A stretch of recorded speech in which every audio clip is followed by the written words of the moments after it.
I had my first DNF of the year. Apart from that, the rest of the books were good. Yay! Hello everyone and welcome to my channel. My name's Emma and this is going to be my April reading wrap up. All in all, I feel like April was a really good reading month for me. I read a total of 5 books, DNF'd one and got halfway through another one. So I feel like that's a really good month for me, I'm not going to lie. I think that's quite good. Don't get me wrong, a lot of them weren't on my April TBR, but a few of them were. All in all, it was a really good reading month, so I'm excited to share my thoughts on these books, so let's just get into it, okay? Now, as I said, none of these books were like really bad, so I think the lowest rated one I gave was a 3, apart from the DNF. So I'm going to start off with the DNF, get that out of the way, because I don't ever want to look at this book again. So the first DNF of the year is one that I'm so disappointed in, and it's Throne of the Fallen by Kerry Maniscalco. If you don't know what Throne of the Fallen is, this is a spin-off series from Kerry Maniscalco's Kingdom of the Wicked series, where you follow Amelia and Wrath being one of the princes of hell, and the spin-off series is following his brothers. So in this one you follow Prince Envy, and I so wish that I enjoyed this. I think I just need to accept at this point that Kerry Maniscalco's writing and books are just not for me, especially this series, especially this universe. I so wish I enjoyed it, but I just didn't. I found this book to be so dull, and for the size of it, and for me to feel this bored, disappointing. So what did I actually dislike about this book? I think the pacing was off completely. When we were in the human realms at the start, I felt like the pacing was kind of, it was like very quick, very fast paced, but like you were kind of not really, you were getting to know things, but you kind of weren't really getting to know things, because it was obviously going to come as a reveal later on. But I honestly think we spent too long giving drips and drabs. Like, I think we needed at least one bit of information, or a couple of bits of information, at least by the halfway point, because I got to the halfway point and I was like, what is the purpose of this? Like, I understand where the plot was going, I understand like how we were going to get there and all that kind of stuff, but I feel like there was information that we really could have needed at least at the halfway point to kind of be like, oh, right, okay, that's where we're at, now we can move on with that. But it was getting to like 60-70% and I was like, we still know nothing. We still know absolutely nothing about the purpose of the female main character. I can't remember her name. Camilla? I just really wasn't invested in the characters whatsoever. Like, I was kind of enjoying wee bits of it, and I think I was kind of trying to convince myself that I was enjoying it, but I certainly wasn't. On a positive note, I think once we got out of the human realms and we kind of started going into like the kind of 7 circles and kind of seeing different characters and kind of different beings and all that kind of stuff, it got a bit better and the kind of pacing settled down a wee bit. But as I said, I think you needed a bit more information, at least by the halfway point, to kind of understand what the purpose of all this was. Like, yes, he was trying to play the game, but you didn't know anything about her. You kind of knew some of her background, but obviously there was secrets there, and you were like, that's obviously not who she is, that's obviously not what she is. So we needed a wee bit at least, and we got nothing, and it got to the 60% mark and I simply did not care. I was like, I can't even force myself to read this, I can't be bothered. And it was honestly putting me in a bit of a reading slump, and I thought, don't do that to yourself. And it's such a shame, because we're introduced to another brother in this that I was really interested in, and I thought to myself, push through, because you might like the second book. I never liked the Kingdom of the Wicked series, I never liked this book. Why would I think that I was going to like the second one? And why would I want to push myself to do that when I know I'm not enjoying this? So first DNF of the year goes to Throne of the Fallen by Kerry Maniscalco, and unfortunately I will probably be DNFing this entire series, and I certainly will be getting rid of the Kingdom of the Wicked series. I was holding on to it, hoping that I was going to enjoy this, but I think I just need to let it go at this point. I think this month I'm just going to go in reading order, so like tell you about them in the order that I read them, because that just makes sense to me this month. Might not make sense to me next month, but that's what makes sense to me this month. So the first book I read in April was Thrive by Kristen Becca Ritchie. This is the 6th book in the Addicted Calloway Sisters series. I believe it was the 4th book in just the Addicted series, but now that they're all combined, this comes 6th. Now, this book is from Lily and Lo's perspective, but it follows the same timeline as the events that happened in Kiss the Sky and then Hothouse Flower. So everything that we've seen, or all of the kind of big events that happened in this book, we'd already got them. We'd already seen all of that from other characters' perspectives. So I ended up giving this a 3.5 stars. I enjoyed it because we did get to see all of those events happen from Lily and Lo's perspective. But there was one thing that happened in this book, and I wish we knew about it before I went into Hothouse Flower, because I feel like it would have made such a bigger impact knowing about it beforehand, because it was such an emotional thing that happened. It kind of kicked me in the gut a wee bit when I first read about it, because when I read about it in Hothouse Fleur, I was like, what? What do you mean? I was like, what do you mean that's happened? I was like, I want to know what's happened. So then coming into this, obviously you get to see more in depth what happened, but it was kind of a bit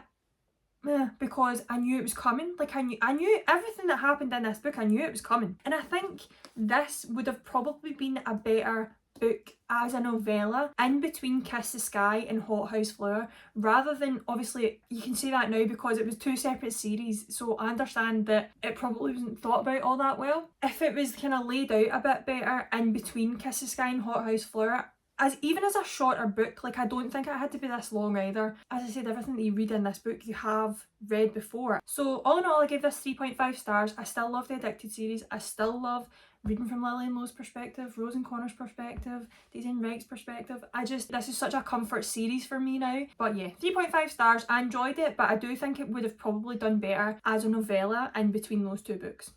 Second book I read in April was a very exciting one, and I knew I was going to love this. I knew I was going to love it. Checking Mate by Ali Hazelwood. I ended up giving this 4.75 stars.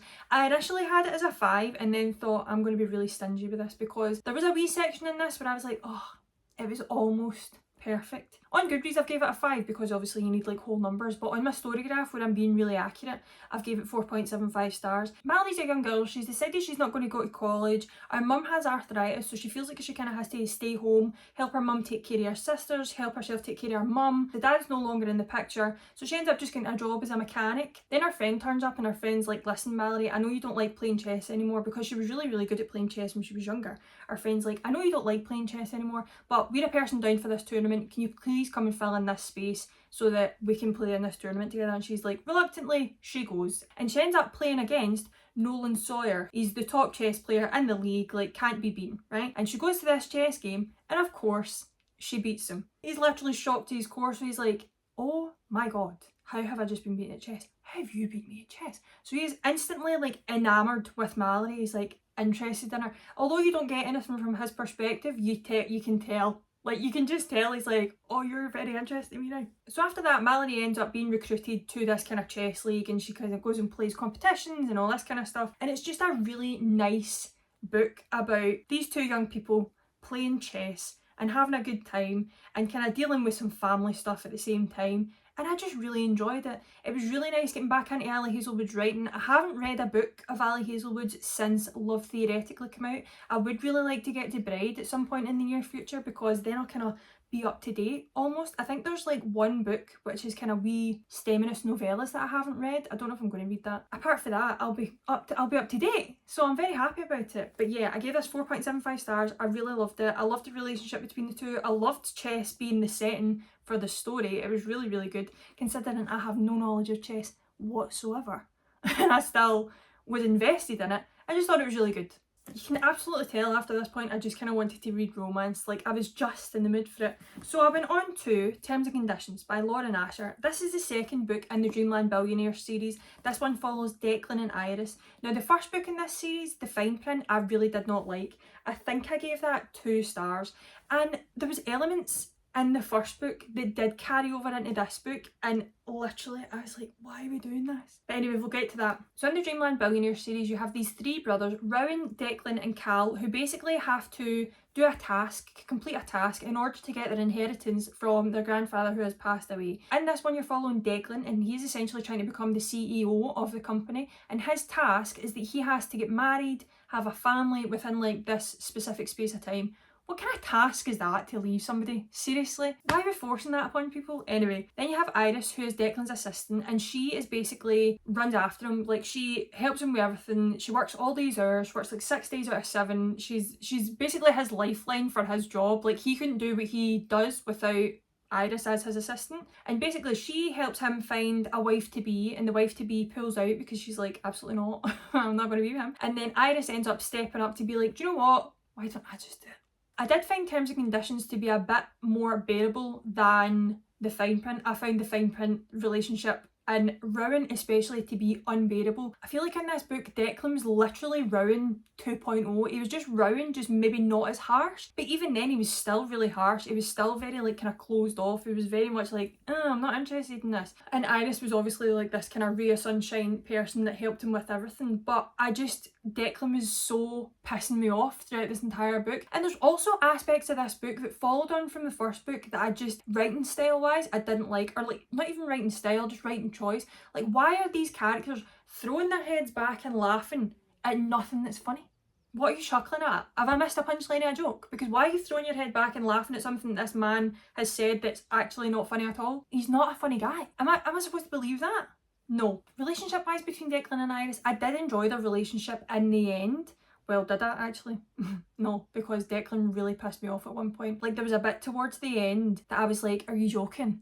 Are you joking you've just said that to her? You've got some grovelling to do, my guy, because why on earth have you just said that? Shocking behaviour. But in the lead up to that point, it was getting better relationship wise. Like, he was doing some really sweet things for her. They were having a really good time because it was a marriage of convenience, and then they ended up actually really liking each other. It was nice that way, but as I said, the thing at the end, I could not get past that. I was like, actually, I can't believe yous are together. I can't believe it. I gave it 3.5 stars. I did enjoy it, and I enjoyed giving Declan a nice talking to in my head. Then once I read that, I kind of wanted to give myself a guaranteed 5 stars, so I decided to reread a favourite. So I ended up rereading Play With Me by Becca Mack. I absolutely love this book. It is my favourite book so far in the Playing for Keeps series. I love Jenny and Garrett's relationship.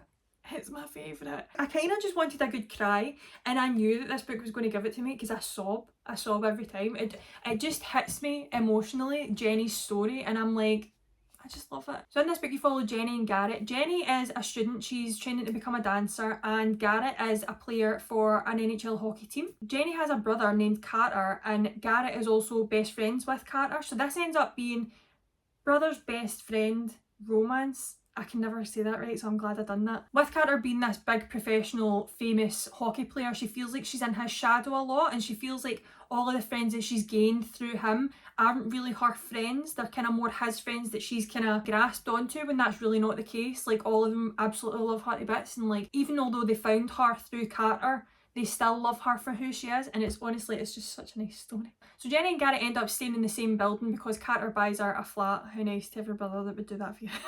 How nice. So they end up kind of crossing paths every now and again. They're obviously in the same friendship group, and they end up becoming friends, and then they end up becoming friends with benefits because of reasons that I won't go into, but you definitely should read it to find out. And it's just a really nice relationship that they have. Like, Jenny can come across quite full on, and Garrett is just so patient with her. He kind of understands her, and he's just so kind with her in a way that is just really, really lovely to see. And I think Jenny deserves that after everything that she went through. And the same, like, she kind of pulls Garrett out his shell a wee bit, even although he kind of comes across quite shy sometimes. He's definitely not when it is required not to be, you know what I mean. So yeah, I just ended up rereading this because I wanted a definite 5 stars this month, and this done it for me. Then after reading that, I decided that I was going to start filming a vlog. Now, I did start filming it in April, but I'm carrying it on into May, so this is one of the books that is going to be featured in that vlog. It's This Could Be Us by Kennedy Ryan. I loved this. I gave this 4 stars. So in this book you follow Soledad Barnes and her husband at the time, Edward Barnes, and there is a bit of betrayal that happens at the start of this book, and it is probably what you're thinking, but then it gets worse, and then it gets worse, and then it gets worse. Edward Barnes became fictional male public enemy #1 for me immediately when I read this book. I shit you not. So because of the betrayal that happens, she is then left to take care of her 3 young girls alone. She has to then cover the family financially because Edward was the one that had like the big corporate job and brought in all the money, and she was the stay-at-home mum, which is still a job. Like, see the fact, oh my god, the fact that he was basically like, you just sit home and take care of the kids, as if that's not a job, as if that's not a full-time job. Taking care of your children. Shut up. So you then follow Soledad's journey of kind of trying to find herself, trying to find out who she is without her husband, that who she has basically relied on for so long to bring in the money. She has to do it all herself. She has a great group of friends around her. She has a great family dynamic with her sisters, even although they're not there. Like, they all kind of live in different places. So even although they're not there, they still have a great relationship with one another. And then she ends up coming across Judah Cross. Oh, I don't think I will ever stop talking about this man. I don't think I will ever stop talking about this fictional man. Judah Cross is the one. He totally gave Soledad the space, like didn't ask anything of her, didn't push her, didn't be like, I want you to be with me, even though he did, like he was desperate, like he wanted to be with Soledad so bad. He just gave her the space, gave her the time, said, listen, take as much time as you want, I'll be here for you in the end, like I want to be with you, you're it for me. He's such a good dad, he has such a great relationship with his ex-wife as well, and his kids. And it's really nice to see such a good man in a book, like a good fictional man. It's so nice. The reason I give it 4 stars and not a 5 is because I wish there was a bit more at the end where like the kind of two families had come together. Like there was a wee bit and it was lovely, but I wish there was just a wee bit more of that. Obviously you've got Soledad and she's got her 3 girls, Judah's got his 2 boys, and he's obviously got his ex-wife and his ex-wife's husband, who all have a great relationship with one another. And I just wanted to see more of that coming together rather than just like kind of finishing and ending. But all in all, absolutely loved this book, highly rated it, gave it 4 stars, would recommend. And the last book I read this month is Sunny Disposition by Deanna Gray. I ended up giving this 3 stars. I had this downloaded on Kindle Unlimited for ages and I thought I was just kind of in the mood for a wee Kindle Unlimited book, and I was like, why don't just give this a go? So I did. So this book is a college hockey romance that follows Finn and Naomi. Finn is a hockey player for the college and then Naomi is a gamer, and how they end up knowing each other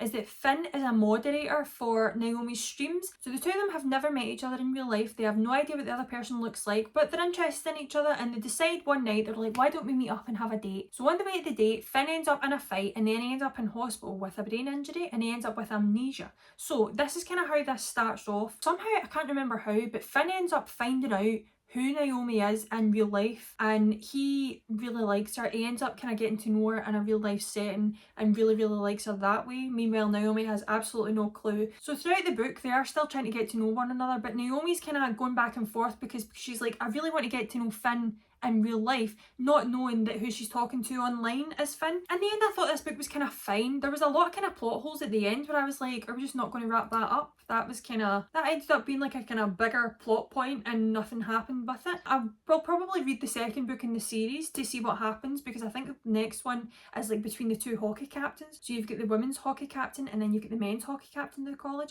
which I think could be quite fun. So all in all, I did enjoy this, but I gave it 3 stars. It wasn't the greatest book I've ever read in my life, but I did enjoy it. So yeah, I think for next month's wrap up, I am going to format it a wee bit differently because I really struggle at the end of the month to remember my thoughts and feelings, what I liked and what I disliked about all of the books that I read. So yeah, I've just decided I'm going to switch it up for next month. Anyway, that is all the books that I read in April. If you've read any of these books, please let me know what your thoughts are on them in the comment section below. I would love to know. I would also love to know what your favourite book of April was. Please leave that in a comment section below because I just said I would love to know. So that's it. I'm once again all chatted out. I'm going to go. Thank you very much for watching. I really hope you enjoyed this video. If you did, give it a wee like, give it a wee thumbs up, subscribe if you want to see more. And I'll see you in the next one. Bye!